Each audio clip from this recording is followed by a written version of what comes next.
here I have VIVO V23, and today I'm going to show you how to enter recovery mode on this device. So firstly you have to turn off your VIVO, and after it turns off completely you have to hold down combination of keys power key plus volume up for a couple of seconds like this.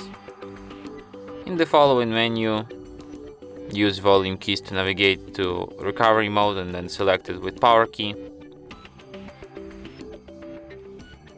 And after that you will end up in recovery mode. So here in recovery mode you have such options as install from software, clear data, check system, shutdown and restart.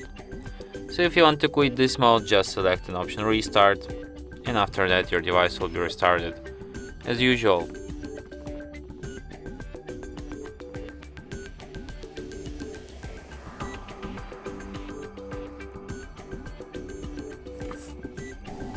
And that's it. Thanks for watching. If you find this tutorial useful, don't forget to hit that like button and subscribe to our channel.